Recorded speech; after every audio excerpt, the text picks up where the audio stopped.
Welcome to Two Guys. A girl. and an MBA. The numbers look grim, but I don't think they're panicking. I think his entire strategy right now is to re-industrialize America. He's trying to, and it's working. A lot of companies are setting up manufacturing, and it's a long game plan because you can't get to production fast enough to fill the void. Let's say if he wants to get into the aluminum business, Canada supports 80 something percent of aluminum, 80% of their potash to grow. He wants to bring it all to America. I don't think that's feasible in the short term. In the medium term, is it worth it? The long term, what's the point? Because markets will, as a private business, you're going to buy not because you have some loyalty to America. You've got like a cost of goods, and you've got to get it wherever you can get it at the best price. That's just how it's going to work. And I'm not sure how he's going to maintain pricing, let's say for aluminum in the United States when it costs more. Compared to getting it in Canada, where a dollar is worth 60, 70 cents. Unless he's trying to reduce the American dollar, the value of the US currency, which is again dangerous, but then that's the only way you can compete with Canada and even China. Our currency is worth less. So we can produce the same thing and we can sell it for less. I don't know how What to you're stop saying it. there, I think you're right. He's trying to incentivize onshoring. That's like bringing manufacturing back into the U.S., domestic whatever sphere. Um, he's using the bully pulpit. He's using every trick he knows in the book, including extreme claims and all kinds of crazy leverage that he can to do that. I think that's his priority. It is. And he's getting the dirty work done in like 2 months in so Yeah, that they can benefit from it in the midterms and then celebrate by the and end of ride his the wave and ride the political wave. Elena, I still believe in miracles. Oh my God. Oh my God. An optimist, yay. Um, or a miracle can happen on the other way, and Trump will become more like mm, predictable. Because right now he did this way, and next day he changed the opinion, direction, and I sent you this image when all oh my God, stocks drop down. So like red, 51st day of Trump, and Google, Amazon, others like they just lost trillions of dollars, not even millions or billions, trillions, because 52 months and you just was a billionaire and became a millionaire. What should he do to make it green again? Like for instance, for big like Google, Apple, and everything, they lost. They lost during since January. So how it can be back to the what should change? and we're seeing tech layoffs across the sectors too in anticipation. We talked about that before. And I think he's playing a dangerous game with these tariffs because, like we've talked about before, it's going to raise domestic prices, it's going to suppress consumer Mm-hmm. demand. And how far can he push that? I think the thing he can do to counterbalance it is rates are pretty high. So right now he's not putting a lot of pressure on the U.S. central bank, the Federal Reserve, to lower interest rates, but you see grumblings of that in the headlines, and they're always talking about they're going to cut the rate, they're not going to cut it, they're going to Jerome Powell, the chief of the bank. So that's the lever he can pull. That's like his emergency switch he can pull if the tariff stuff goes too far and you start to see a recession in the U.S. I think you'll see a lot of pressure from Trump on the Federal Reserve to lower rates. And even now, the prices of gold are going through the roof, which is Mm-hmm. crazy, because of this, what you're talking about, volatility and changes and unpredictability. Gold's traditionally a store of value, and it you know, over long periods of time, it doesn't outperform the market. It just kind of stores the value.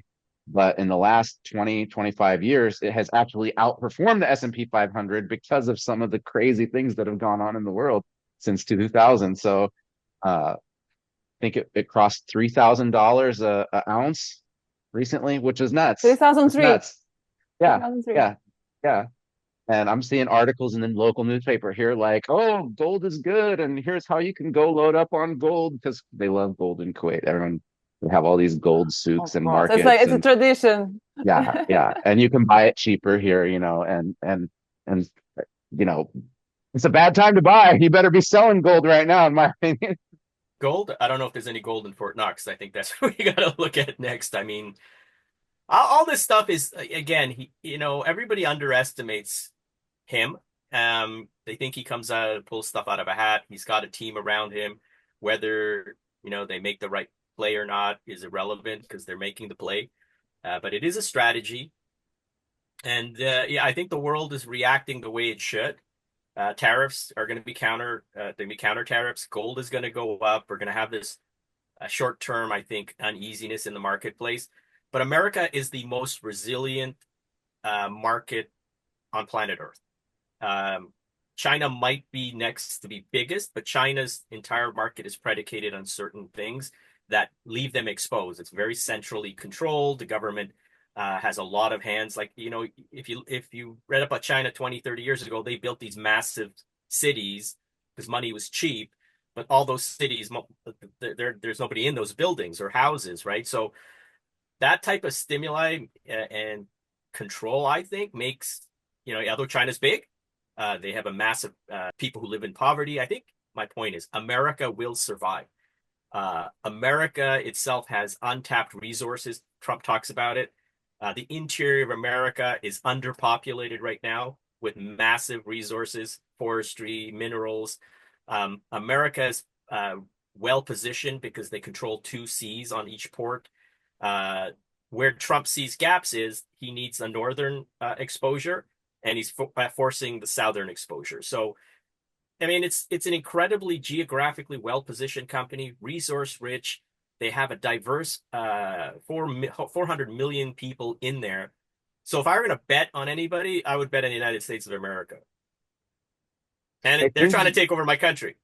yeah, I think the biggest resource in America is actually the human capital, the potential for innovation, creativity, technological change, and the resilience, like you said, of the people.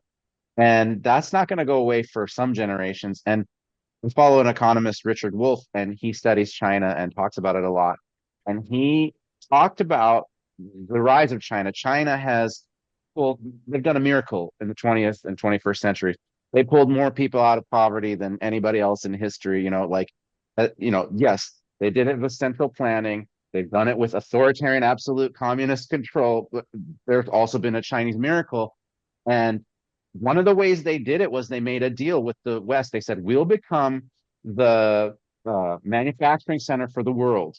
We will give you cheap labor and we'll produce everything and we'll outcompete everyone in assembly, in et cetera. We all know everything's made in China, right?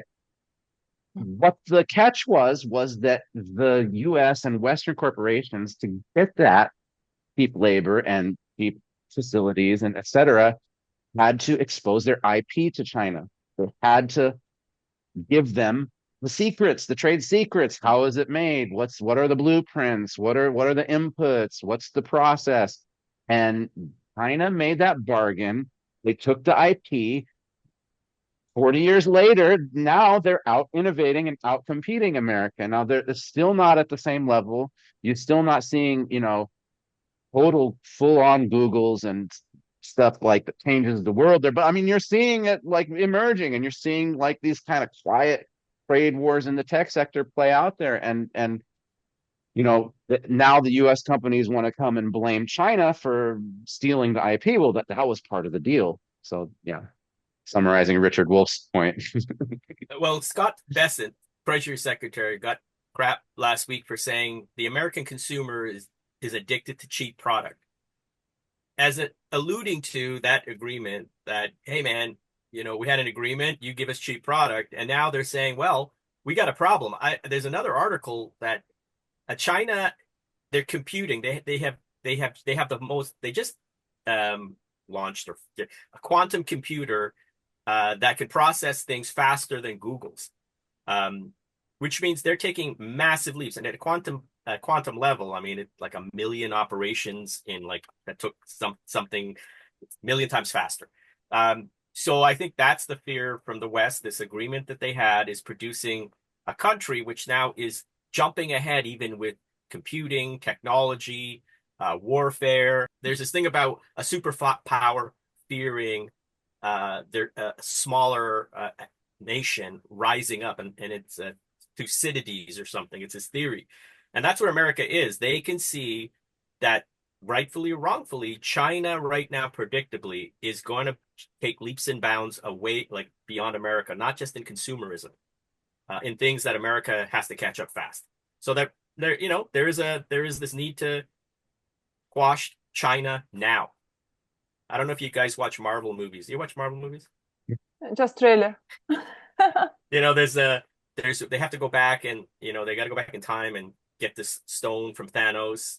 And one of the thoughts is, why don't you find baby Thanos and just do this, right? That's what U.S. is trying to do. They're trying to get baby China, but China's not a baby anymore, and get it done before they become Thanos of the universe. I'm just looking at some stats here, and okay, 2023, I know it's delayed, but GDP growth for China is like 5-6%, India 8%, United States 3%, 2 to 3% range. That's the whole story. The East is growing twice as fast as the West, period, and will continue to do so for the as long as we can see. Go ahead. It happens with not only about the economy. If US already developed enough, then it's like you start to learn languages. If you start, you progress like 10%, 50%. You're like very progressive, and then when you stuck on some level, and the same with the economy, US reached this point, and now just small steps, 3% per year. But with the proper investment management, country like China, India, for instance, South Korea did it. They start from the nothing and rise. So that's why they started from the another position. There's still more capacity for growth, in other words. For sure. They have what to achieve still, because US is already there on that place. It's the same way when you see a company like Nvidia or Microsoft with a really high PE ratio, and it's like, well, how much more can they grow if they're already valued at $3 trillion? Are they going to grow another 3 trillion? Maybe they will, but it still doesn't scare that still scares the hell out of the American elites and governments and people in power. The growth rate and I hear your point. The capacity for growth is much higher in those places that are more underdeveloped. That still doesn't change the narrative from the U.S. side, from the fear mongering and understand what I'm saying? Like that's still a threat to U.S. hegemony and control of the world, and as it's slipping away. Yeah, the US has an advantage with some innovations and technology. They always one step ahead with all these new tools, equipment, software, hardware. So they always the first. Please consider subscribing below. Thank you for being with us. Please leave your comments, feedback, what you think about us, and see you in the next podcast. Bye.